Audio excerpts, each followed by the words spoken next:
I guess the Rockets think it would be a mistake at this point to give a max contract to either Jalen Green or Alperen Sengun. Kelly Iko reported at this stage, it's unlikely either Sengun or Green receive max rookie extensions. Both are eligible for a 5-year deal worth up to $224.2 million.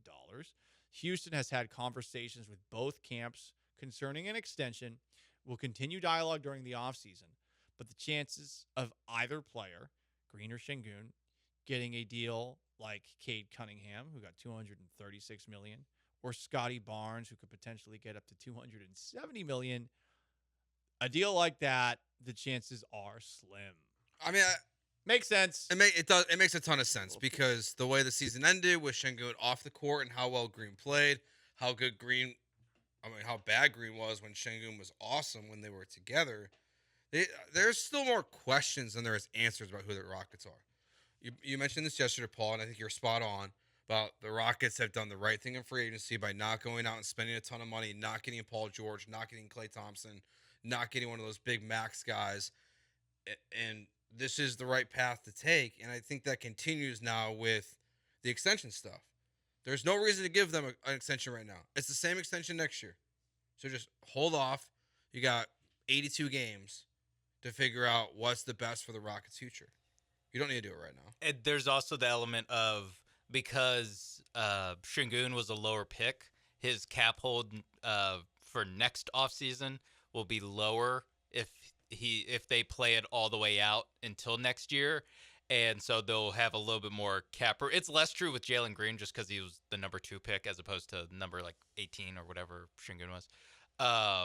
And so the Rockets can have a little bit more cap space by just letting it play out until next offseason. And they'll both still be restricted free agents next off. So like they can just sign whatever deal they want.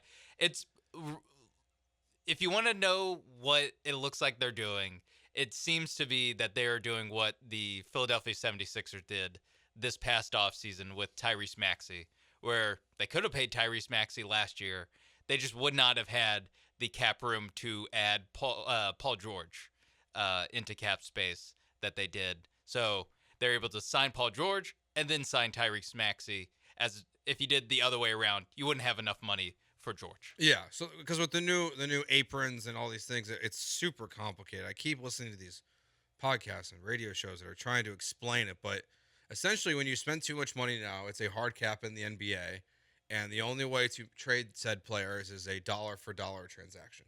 So at this point, the Philadelphia 76ers getting off the Paul George contract is going to be a daunting task if they want to do that. So yeah, that's what it's like the Devin Booker deal. If the Devin Booker deal is going to happen next offseason with these Phoenix picks, you would acquire Devin Booker first, pay him, and then pay Sengun. Well, it's more of a free agency thing. Yeah. It's more of because Fred VanVleet team option for 2025, 2026.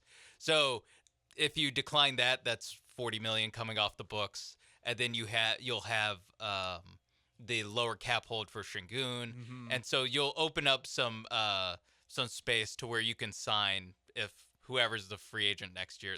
Basically next year's Donovan Mitchell, or next year's Paul George, or next year's Jimmy Butler, which I actually think it is Jimmy Butler. But I haven't looked ahead at who's going to be a free agent next offseason. One offseason at a time is what I always say. Got to take it a day at a time.